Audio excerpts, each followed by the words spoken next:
Membeku. Mata Elea mengerjap saat sinar matahari menembus jendela kamarnya. Dia mendesis pelan saat seluruh tubuhnya terasa sakit, terlebih lagi bagian intimnya. 15 menit lamanya, Elea merenungkan kejadian semalam. Dia bingung, takut, dan juga nikmat di saat yang bersamaan. Bingung kenapa suaminya tidak merasa jijik menyentuh barang bekas. Takut karena masih terbayang wajah dokter itu, dan nikmat karena suaminya benar-benar membawanya terbang melayang. Kak Iel sudah tidak ada di sini. Apa dia pergi meninggalkan aku? Tanya Elea pada dirinya sendiri. Tidak mungkin, Elea. Kak Iel kan semalam bilang kalau dia akan menerimamu apa adanya. Dia pasti bukan meninggalkan aku. Ia pasti bukan seperti itu. Oh, apa jangan-jangan Kak Iel sudah berangkat ke perusahaan? Memangnya sekarang jam berapa sih? Tangan Elea menarik selimut untuk menutupi tubuhnya yang polos. Dia terbengang begitu melihat jarum jam yang menunjukkan pukul 12 siang. Ya Tuhan, bagaimana ini? Kenapa aku bangun sesiang ini di rumah mertuaku? Matilah Elea, kau akan segera menjadi upik abu setelah ini. Kokek Elea histeris. Dret. Ponsel di atas meja bergetar. Elea yang sedang panik segera mengambil ponsel miliknya kemudian menjawab panggilan itu. Halo Kak Iel, bagaimana ini? Sepertinya aku akan binasa. Tanya Elea begitu panggilan tersambung. Sayang, aku tidak bisa melihat wajahmu. Kau arahkan kemana kamera ponselmu? Elea meringis pelan. Dia tadi langsung menjawab panggilan tanpa memeriksanya terlebih dahulu. Tak ingin membuat suaminya menunggu, Elea segera mengalihkan panggilan menjadi mode video call. Kak Iel, terdengar kekahan dari dalam ponsel saat Elea mendekatkan lubang hidungnya ke kamera. Hahaha sayang, mana wajahmu? Kenapa kau malah memperlihatkan lubang hidungmu yang kecil itu, Elea mengerucut kesal. Dia sedang dalam bahaya tapi suaminya malah menertawakannya. Entahlah, tiba-tiba saja Elea memiliki keinginan untuk melakban mulut suaminya yang suka mencium itu. Terus saja tertawa, Kak. Kakak tidak tahu ya kalau nasibku sedang dipertaruhkan. Ucap Elea. Kau ini bicara apa sayang? Nasib apa yang dipertaruhkan? Elea mendengus. Tanpa sadar arah kamera menyorot bagian dadanya yang tak tertutup apapun. Elea tidak tahu kalau sekarang wajah suaminya sudah memerah karena terbakar nafsu birahi. Kak Iel, aku baru saja bangun. Kalau Ibu Leona marah lalu mengusirku bagaimana? Aku takut sekali rasanya. Aduh, Elea sedih. Lama tak ada jawaban dari suaminya, membuat Elea mengernyit bingung. Dia lalu melihat ke arah layar ponsel di mana suaminya sedang terdiam dengan tatapan kosong ke arah depan. Ah, Kak Iel, pekik Elea kemudian langsung mematikan ponselnya. Wajah Elea merah padam. Dia baru sadar ternyata sejak tadi kameranya mengarah pada gunung kembarnya. Pantas saja suaminya hanya diam seperti orang kerasukan. Rupanya dia sedang menikmati salah satu keindahan yang ada di tubuhnya. Kak Iel ini mesum sekali sih. Masih saja dia serakah, diam-diam memandangi dadaku. Nanti aku akan tanya Kak Lepi apa yang harus aku lakukan untuk melindungi diri dari pria mesum seperti Kak Iel. Ucap Elea bersunggut-sunggut. Setelah puas menggerutu, Elea akhirnya memutuskan untuk segera membersihkan diri. Dia jatuh tertelungkup di lantai dengan posisi menungging saat merasakan rasa perih yang luar biasa di bagian intimnya. Hiks, Kak Lepi tolong aku. Perih sekali, isak Elea sembari berusaha untuk duduk. Karena tak bisa berjalan, akhirnya Elea merangkak saat menuju kamar mandi. Dia kebingungan melihat banyaknya tombol di tempat pemandian itu. Tombol mana yang bisa mengeluarkan air? Kenapa susah sekali sih menjadi orang kaya? Semuanya serba memakai kode. Aku kan jadi bingung, keluh Elea begitu dirinya masuk ke dalam jacuzzi. Karena sudah kedinginan, Elea akhirnya memencet sembarangan tombol. Akhirnya memang keluar, tapi bukan air hangat seperti yang dia mau.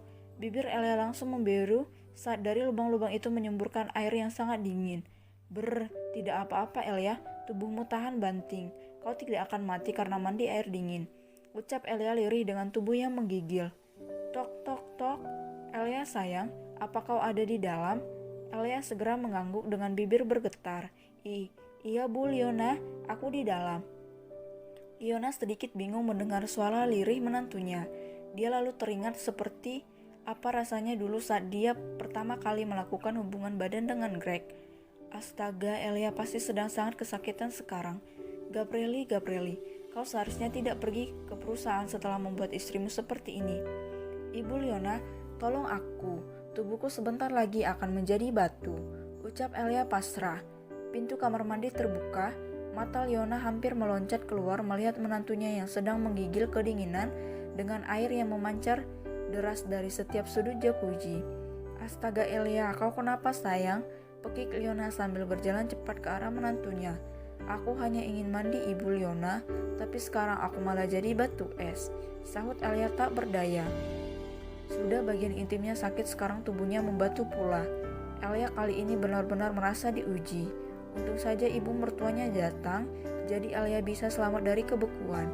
Ya Tuhan Elia, kenapa kau mandi dengan air sedingin ini Pantas saja kalau kau membeku.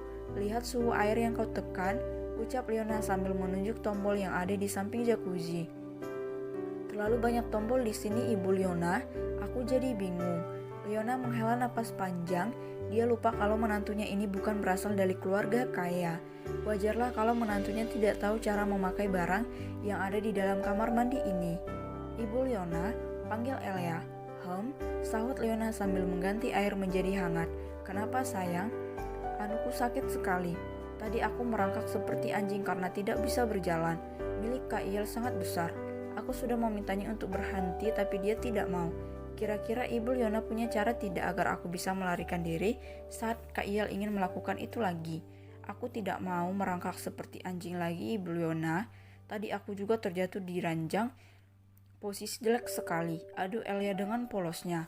Leona tercengang. Dia tidak percaya kalau menantunya akan bicara sejujur ini padanya. Kebanyakan orang akan merasa malu menceritakan malam pertamanya, tapi ini menantunya malah meminta saran agar bisa terhindar dari kegilaan putranya. Ibu Leona, kenapa diam? Ayah Greg seperti itu juga tidak? Tanya Elia saat ibu mertuanya hanya berdiri diam sambil menatapnya. Mata Leona mengerjap, dia berusaha memilih jawaban yang cukup bijak agar bisa dimengerti oleh menantunya yang polos ini. Elia, setiap wanita yang baru pertama kali melakukan hubungan badan, mereka semua pasti merasa kesakitan sepertimu, karena dulu ibu juga begitu.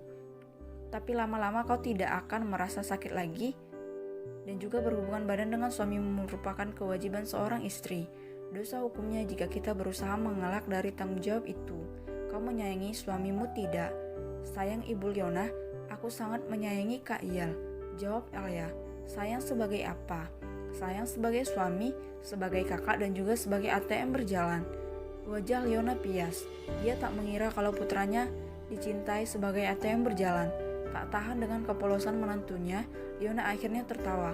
Dengan sayang dia menggosok punggung terbuka Elia, di mana banyak tertinggal bekas keunguan di sana. Kau terlalu ganas, Gabrieli. Elia memejamkan mata saat punggungnya dipijat oleh ibu mertuanya.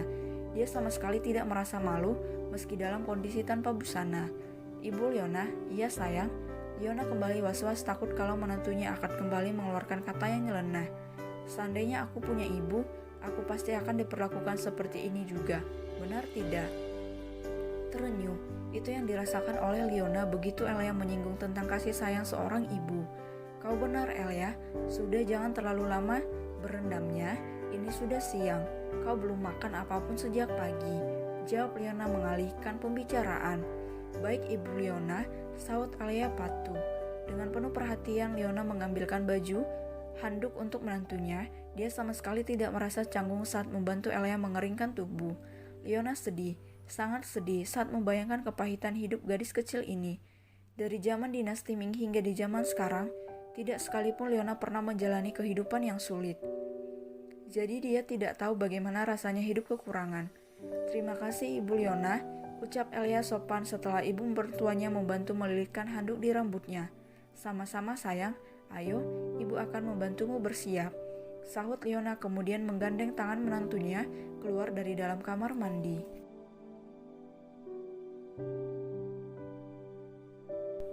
Pria asing.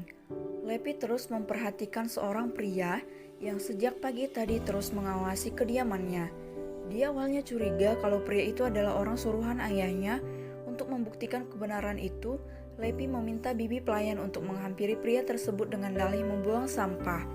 Namun kecurigaannya tidak terjawab. Pria itu diam saja saat bibi pelayan lewat di depannya, malah terkesan seperti tidak peduli. Sebenarnya pria itu mencari siapa? Aneh, bibi pelayan yang tadinya berada di dapur tiba-tiba ikut mengintip di sebelah Lepi.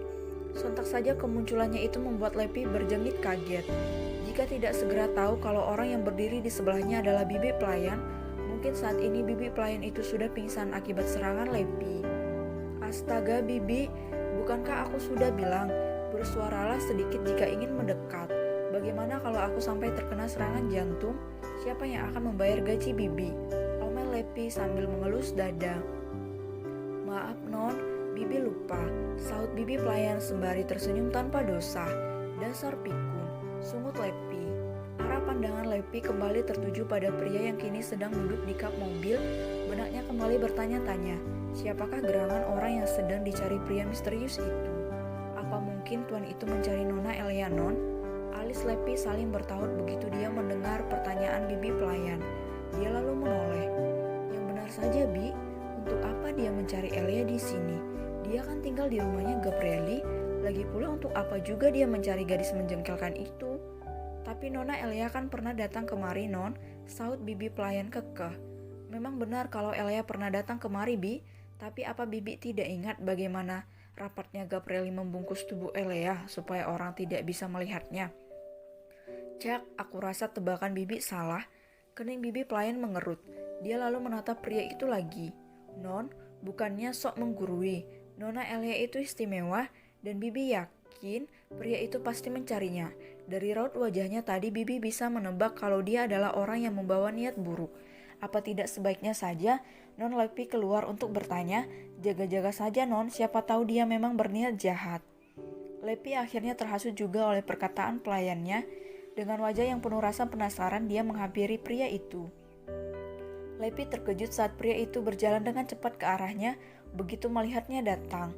Apa yang kau lakukan di depan rumahku? Mau merampok ya? Tanya Lepi ketus. Nona Lepita, di mana gadis kecil yang bersamamu? Tanya pria itu dengan nada yang sangat serius. Ternyata benar kalau orang ini mencari Elia. Aku tidak boleh membuka mulut. Bisa saja orang ini ingin membawa Elia pergi dariku. Enak saja. Kau siapa dan gadis kecil mana yang kau maksud? Tanya Lepi berpura-pura tidak tahu. Penri yang mendengar pertanyaan Lepi menjadi bingung. Dari rekaman CCTV yang dia dapat, seharusnya wanita ini mengenal gadis bernama Elia itu. Tapi kenapa dia malah balik bertanya? Bukankah malam itu kau dan gadis kecil itu pergi ke rumah sakit? Katakan padaku di mana dia tinggal sekarang. Gertak Penri. Wajah Lepi berubah masam saat pria asing ini berani menggertaknya.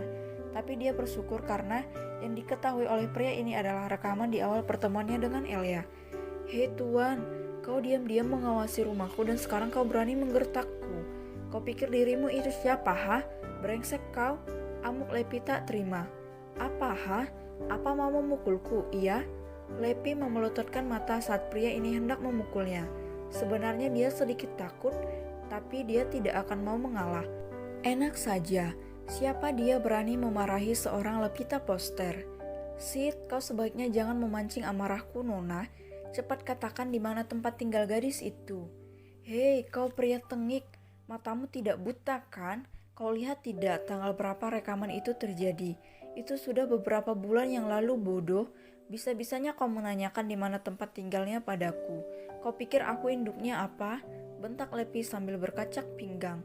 Lawan terus Lepi, lawan. Jangan biarkan curut ini menemukan keberadaan Elia. Kau bisa rugi banyak kalau sampai kehilangan gadis bodoh itu. Siapa lagi yang bisa kau peras selain dia? Kau sungguh tidak tahu? Tanya Penri tak percaya. Menurutmu? Ucap Lepi balik bertanya. Kuberitahu satu hal padamu tuan. Memang benar kalau aku pernah mengantarkan seorang gadis kecil ke sebuah rumah sakit. Itu terjadi karena aku tidak sengaja menabraknya. Kau susah-susah menjadi satpam dadakan di sini hanya untuk menanyakan sesuatu yang belum kau periksa terlebih dahulu ya. Dasar bodoh, tak ada gunanya kau berwajah tampan. Penri meradang, tangannya terulur ingin mencekik leher wanita ini, namun keinginannya itu mendadak tidak dia lanjutkan saat gadis di hadapannya malah melotot tanpa merasa takut sedikit pun. Kenapa berhenti, ha? Bukannya kau ingin mencekikku barusan? Cekik saja, tapi setelah itu bersiaplah masuk penjara, karena di kalungku ini, ucap Lepi sambil menyentuh kalung di lehernya, kalungku ini ada kamera yang terhubung dengan ponsel milik kekasihku. Sedikit saja kau menyentuhku, maka kekasihku akan langsung menghubungi pihak kepolisian. Bagaimana? Masih berani kau macam-macam dengan model cantik sepertiku, ha?